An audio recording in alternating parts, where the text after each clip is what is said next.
Hi, I'm Gina Wisdom, an APIC certified supply chain professional. I'd like to talk to you today about the importance of forecasting to a supply chain manager's job. Supply chain managers have a multitude of duties. Among the most important of these are managing the people, equipment, and resources that are needed to bring a product or a service from the concept stage to the end customer.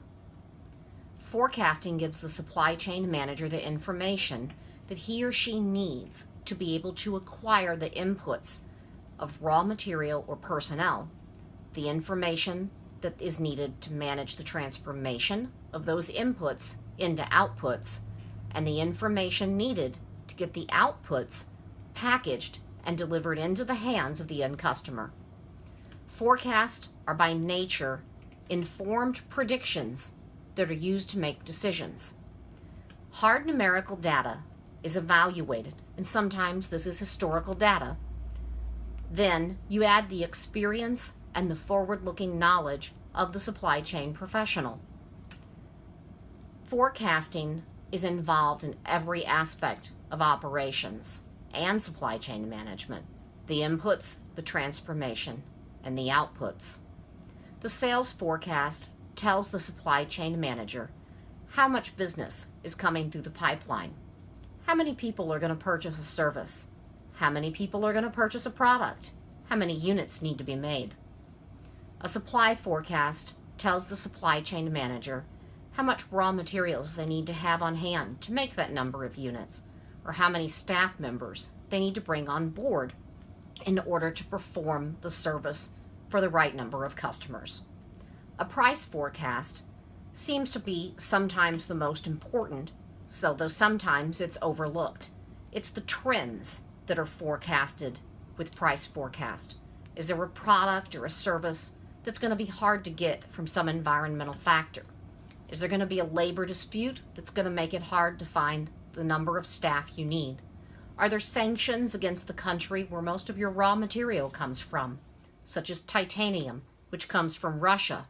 Increased sanctions on Russia mean increased prices of titanium. So this affects aircraft manufacturers and other manufacturers that use titanium. This brings the role of forecasting and supply chain management into view in a big way when you're talking about supply chain risk. And I'm not talking about hurricanes and natural disasters, but the risk of obsolescence. These forward-looking trends will indicate whether or not your product is going to be obsolete, whether or not your service will be needed. Maybe people can now perform that service on their own from a home computer. One example of supply chain management needing to know about obsolescence would be in the liquid oxygen market.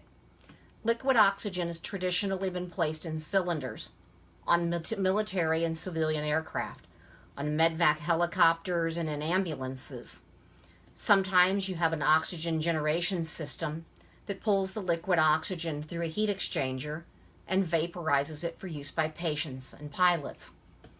However, the trend is to go away from liquid oxygen cylinders to ambient oxygen collectors, basically oxygen generation systems that pull ambient air, isolate the oxygen in the air, and transfer it into, or transform it into, breathable oxygen for pilots and patients.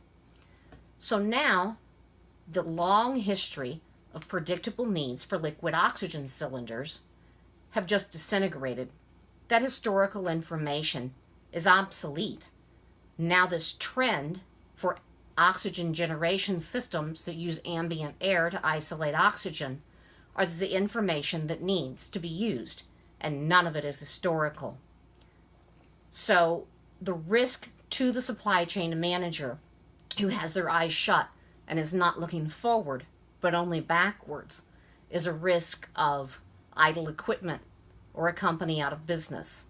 This becomes the single biggest reason forecasting is critical on every level in a supply chain manager's job. Thank you very much for listening. I hope that this gives you some valuable information to think about. Once again, my name's Gina Wisdom. I'm a supply chain professional. I have my APIC certification for 5 years, and look forward to speaking to anyone who wants more information on this subject. Thank you.